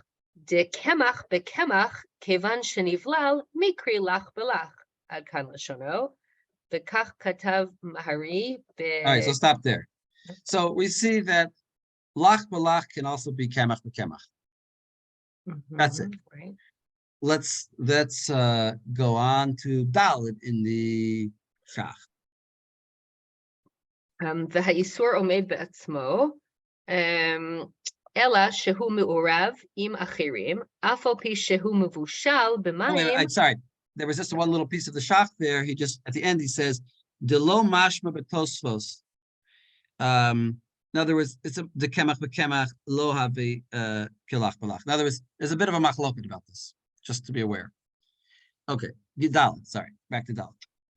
Okay, והאיסור עומד בעצמו, אלא שהוא מעורב עם אחרים, אף על פי שהוא מבושל במים או משקים אחרים, mikri yavesh. That's just to clarify. Yavesh doesn't literally mean dry. It could also be different pieces cooked together. Go ahead. Okay. Beit Yosef v'Torat Chatat. Yeah. Klal Lamed Tet. Yeah. Sof Din Aleph b'Shem HaPoskim v'chein Muchach Bashas. Mihu Pshita de b'Mevushal tzarich shishim ben hachatichot v'hamayim neged ha'isur. אלא דאפילו יש 60, דין החתיכות כיבש דבטל ברוב. ואם אין... Yeah. So in other words, here he's saying clearly what we sort of saw in that correction of the tour, that really afilu yesh 60, you still need din hatichot, you still need rov in the hatichot, even if you have 60 in the broth. And now he's going to show the other side. So keep going. Okay. ואם אין בחתיכות רוב, כל החתיכות אסורות, אף על פי שיש 60. Right. So the shishim is like the minimum requirement, and then we worry about the well, that's interesting. Kol hachatichot asurot, what does that do to the shishim? Do we now, what's the status of the broth? I guess the broth could become usser if we no longer have shishim now. And as if the broth was, let's say, 59, and with the heter pieces, it would have been 60 against the other pieces. But now all the pieces are usser, so now maybe we don't have 60 against all those pieces. You see what I'm saying? Because all the pieces are usser. So that's not.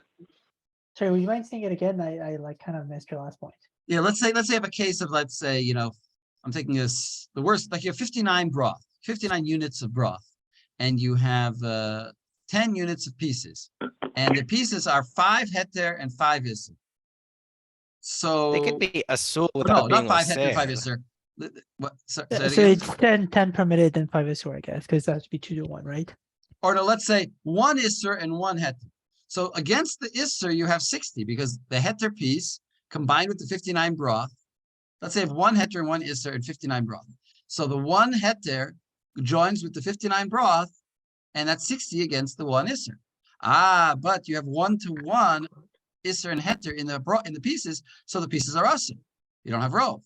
Wait a second now. Once the pieces are usur, you need to have 60 against 2. You need to have like 120, and you only have 59. No. So maybe the broth is usur. I don't think so. I don't think so. I think they could be asur without being oser, just like we said. I think that's how we understood the Gid and Asher also. All the other Gidim are now asur, but that doesn't mean you need 60 against all of them. You need 60 against the one Gid and Asher. Yeah, except that the Gid is a special case where it doesn't give time. I think that's also true for the Chatichot. Chatichot rayot likaped. Are you saying the Chatichot are you saying, it's also true for the Chatichot? I think that's how we interpreted it there, or that's what makes sense to me, but I don't know. All right, I'm not saying an opinion. I don't have an opinion. It's just interesting. I'm just saying it's a question that you should think about. I don't know.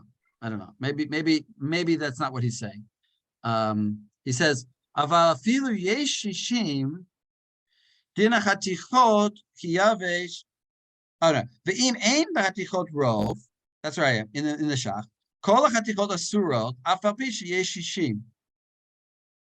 Yeah, so it says kol chatichot asurot, but not the broth. Okay, good. But not the broth.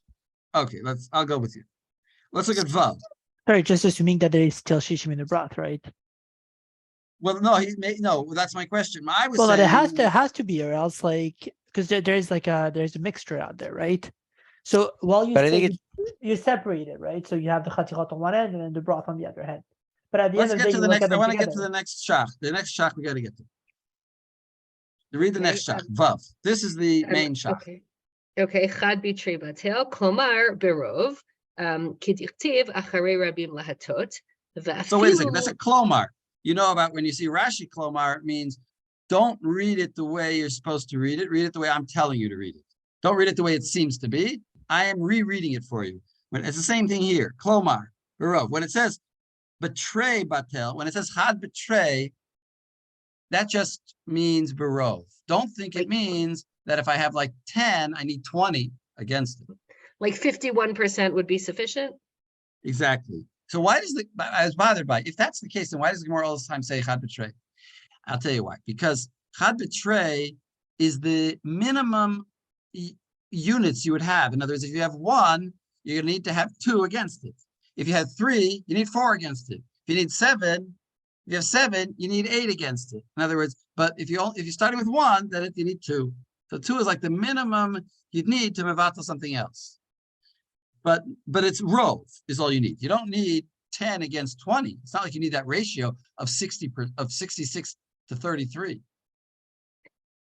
So chad betray batil is a way of saying rov when we're talking about discrete entities.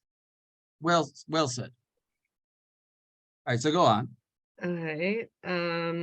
כלומר, ואפילו לקרוב, אלא בהנח תרי שהם קטנים מהאיסור, וכגון שלא נודע איזה מהן אסור, וכדלקמן, בטל. Okay, so even if you only have a majority in quantity or in units, but not in mass. Right, but not in mass, exactly. That's what it sounds like. Afilu Leka rov el bahanach trey shehen ketani meha isur. Well, it's not clear what he means. Shalom no. In other words, it sounds like what he's saying. The first reading, he would say it means like this: that even if the 2 are, let's say, very small, but there's 2 of them, and but the 1 that's very big, so they're ketanim. Even the two together are smaller than the 1, it's still called that you have 2 against 1, so you have rov, so it's batel. And that makes sense if you think about it in terms of the Beit Din. The Sanhedrin has different people, but they're different intelligences, different levels of wisdom, but you have votes, and they vote, and therefore the vote, everyone's vote is equal. In the UN, I don't know, Holland's vote and Russia's vote are the same value. So even though the size of the countries are different. So that could be what he's saying. But there's another possibility to what he's saying. I would ask this as a question, but I'm just going to say the other way of reading it. The other way of reading it is less of a chiddush, and it would say, Afilu leka rov ela bahanach trei. It's actually a little bit more medayik. Even if there isn't a rov except by means of the two combined, which are small, but when combined are larger than the isser. You see what I'm saying? In other words, the two, let's say the one is, let's say, a pound, and the other two are only 2/3 of a pound each. So together they're more than the other one. But each one is smaller than the first one. Then that's also called a bit. And then he's not saying much of a chiddush. He's just saying, don't think that each one has to be individually bigger than or at least as big as the isser.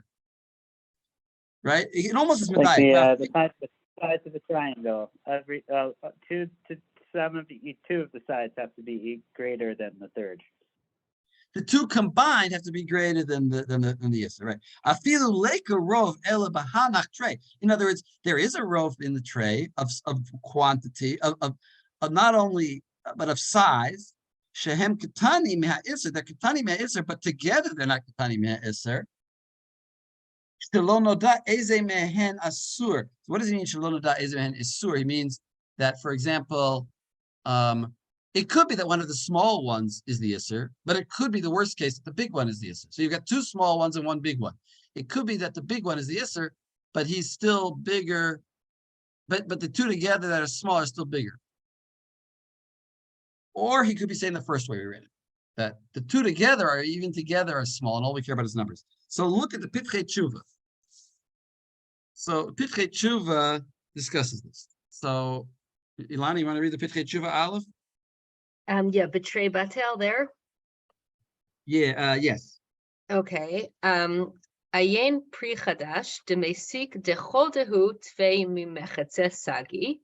So meaning so that's what Joel sent us. Yeah. Okay. That's what Joel sent us. You need 50. That's his final conclusion in that Pri Chadash. You need 51%. Or 50 point something. Okay. V'ayin b'sefer, I don't know, Minchat Yaakov. I don't know what that is. Yes. Okay. Klal Lametet v'klal Nun Aleph Da'ato d'midrabanan ba'inan davka kefel. Meaning he holds you need davka 33%, 66%. Right, like tray, but what we were thinking of as chad b'tray before the Shach told us that's klomar rov, right? Exactly. Okay. V'ayin pri megadim b'fticha shekatav de be'isur derabanan gam haminchat Yaakov modeh de'ein tzarich kefel ve'af be'isur de'oraita hamekel b'mashu yoter kepri chadash ein ligorbo. So in other words, he's saying like this: we don't have to. Mid the Rabbanan, for sure, we can be lenient and not require twice. And even Deoraita, you okay. could. We're not going to criticize somebody. Right. We're not going to tell him not to if he wants to rely on the Pri Chadash. But actually, it sounds like the Pri Magadim is siding against the Pri Chadash. He's saying really we should require one against two, which is nobody would say that nowadays, but that's the Pri Magadim. He's a pretty important posek. Okay, you can skip this brackets. Okay. Ve'ayin b'tshuvat chinuch. Chinuch Beit Yaakov. Beit Yaakov. Okay. Siman Pei. Shedato kepri chadash de'ein tzarich kefel af be'isur Torah. Rov is enough, right? Like the pri chadash. Okay. Ve'ayin sham shechilek al chacham echad shepiresh divrei hashach shekatav chad b'trei batel klomar birov. Okay, as the shach said, that chad b'trei is really 51%. Ve'afilu leikarov Ela behanach trei shehem ktanim min ha'isur v'chulei l'shach, deratzui lomar, deha shtei chatichot biyachad hema ktanim min ha'isur. That's the first way I explained it. Right. That this Chacham wanted to say that the first two, the two together are even less, and all we care about is numerical majority. Right. V'leika ela rov minyan, the numerical majority. Dehainu shtei chalakim neged echad, v'lo rov binyan. Binyan, that means mass. In other words, Okay. Afilu hachi batel. Vehu zal, I guess. Chilek chilek alav upiresh. this is this Chacham Echad. Okay. But now the author is arguing on him. Okay. Chinot Beit Yaakov. Okay. V'piresh deratzui lomar debahanach trei. I don't think it's not Ratzui Lomar, Ratzono Lomar. Oh, v'ratzono lomar. Thank you. Yeah. Debahanach trei yesh gam rov binyan, like also a majority of mass. That's the second way I explained it. That the two combined are greater than the Isur, Right. even if each one individually is not. Right. Shashtayim yoter gdolim min ha'echad, ela de'ein tzarich kefel. Okay. So let's stop there. So this is the shach. I mean, we could spend a lot of time trying to debate what would be the chiddush of either side of that second opinion, and what would be the justification for going by numbers. I think in the end, the maskana is that we don't go by numbers, we go by mass. But I think the maskana, well, I mean, I don't know about this interesting Magen Avraham that he's quoting here, that we do worry to this opinion that you need 2 to 1. That would be a major change in our way of thinking about these halachas, that we need 2 to 1. And it seems like there is room to say, I mean, whatever, that seems to be a possibility that that's the way we should really paskin, if possible. Anyway, let's go on to Sif Bet. And here, Yavni, maybe you want to read Sif Bet? Or actually, wait a second, I take it back. I did want to look at Tet. What is Tet here?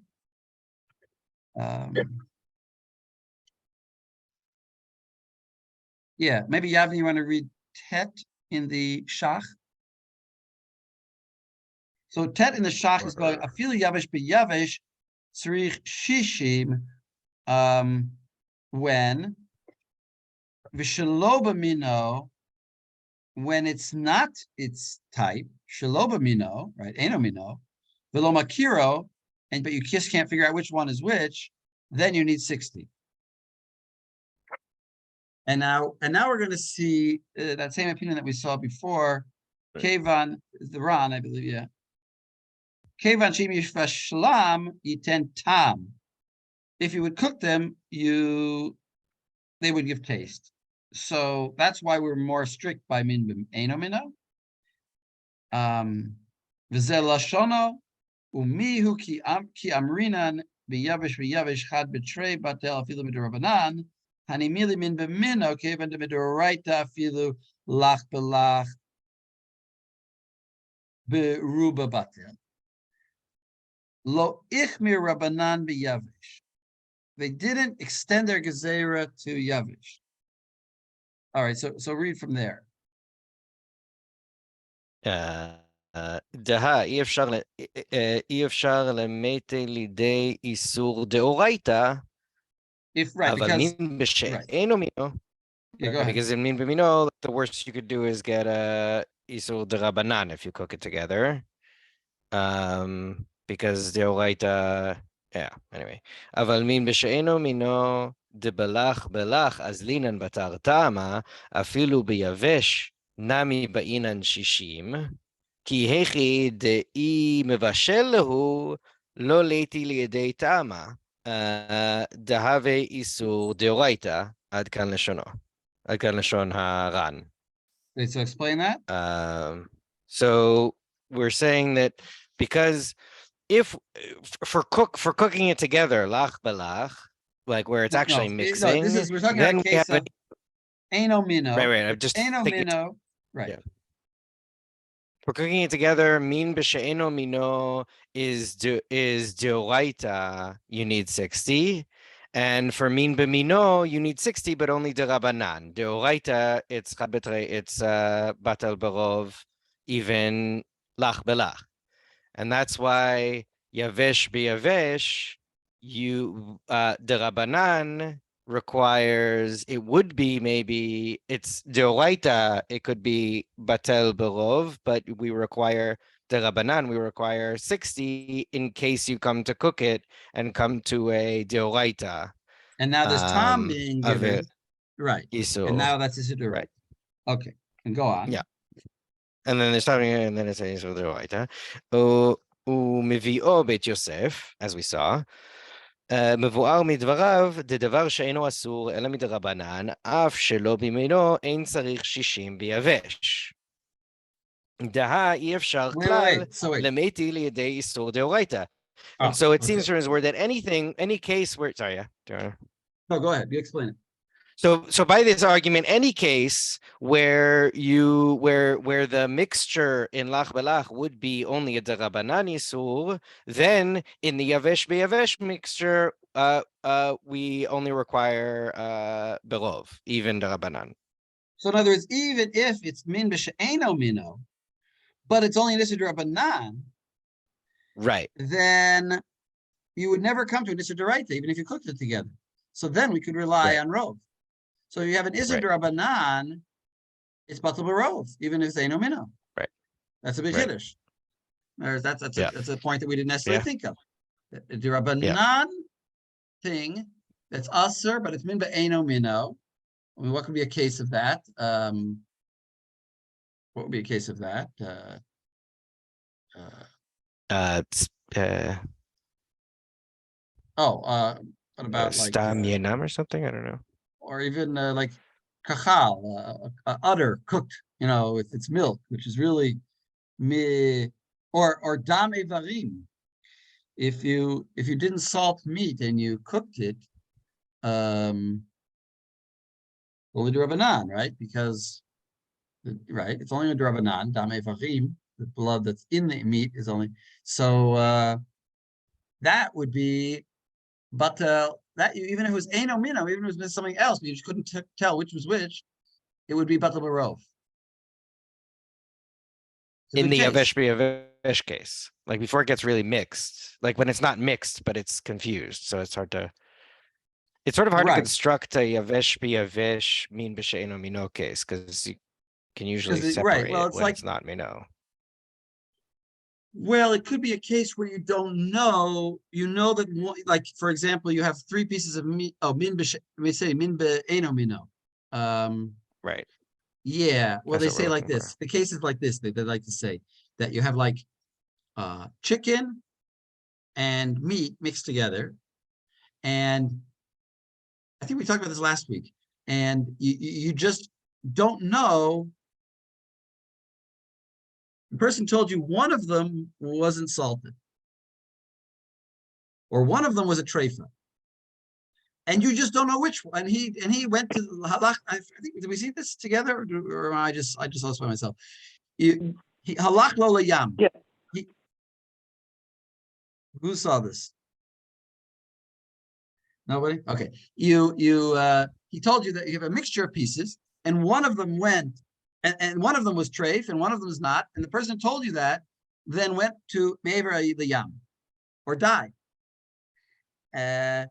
So now you know that one of them is treif and one of them is not, but you don't know which. So it's a mixture of treif and not treif, and it's min b'she'eno mino. Because it's different kinds of meat. And it's different kinds of meat. One of them you don't know that's which. why it's min b'she'eno. Yeah. I forget. Oh, we didn't. I saw that. It's actually a very interesting case. I guess we didn't see it together, but that's the case. And now the Chai Adam actually paskins the same way as the Shach here. That in the Rabbanan mixtures. But everyone got the case that I was saying? In other words, it's min b'she'eno mino. It's 2 different types of things, and I mean, that's actually a general case of what's the case of min in the whole siman.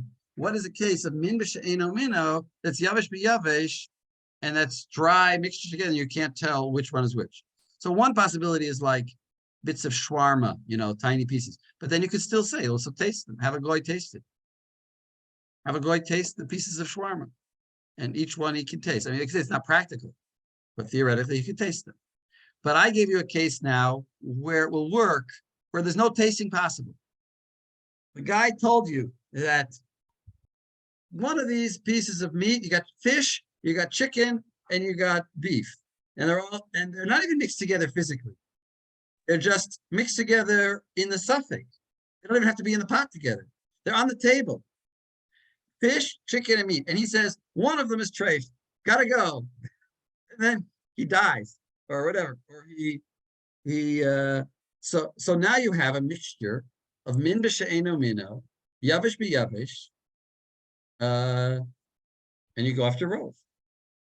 Oh, but since you might cook them together, you need 60. But if it's only the Rabbanan Isser, then you don't need 60. And that's the Shach and the Chayadam, or the Chachmat Adam. Yeah, the interesting case.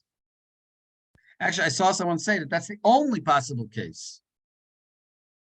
Because any other case, you can just taste it. If you know which one is you know that let's say it's pork and beef and it's dry mixture, so just taste them and see which one is pork. Okay. Right, and then you need one which is deoraita, right? He's making the chiluk as if it's a deoraita or a derabanan of the. Right. Well, you could always have, a suffix treifa, which is derabanan or something. You could always create a derabanan. Right. All right. Wait. So did we read all of Bet?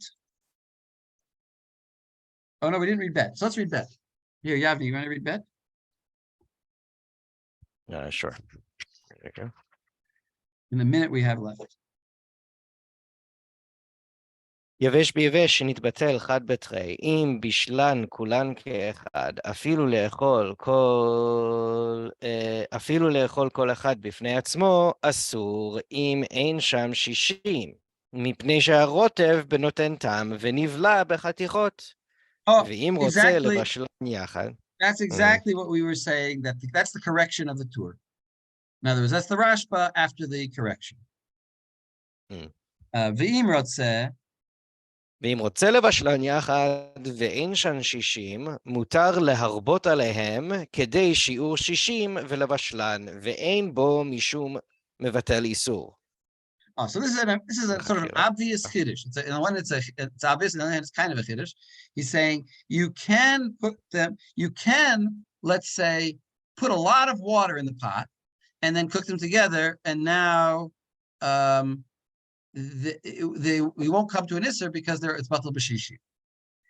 Because it's not called mevatel isser la'atchila. You're not allowed to mevatel an isser. But this is not mevatel an isser because right now it's in a heter state. There's no isser. There's no isser. It only becomes isser when you cook it. But when you cook it, it also doesn't become isser because you have 60. Or maybe the case of water is a problematic case. Maybe you put it with a lot of other pieces of meat, or whatever this thing is. And that's the Shach in Yud Gimel. The Shach in Yud Gimel, Kevan shekol echad mutar b'fnei atzmo. That's why since they're in the current state, they're mutar. That's the Ran.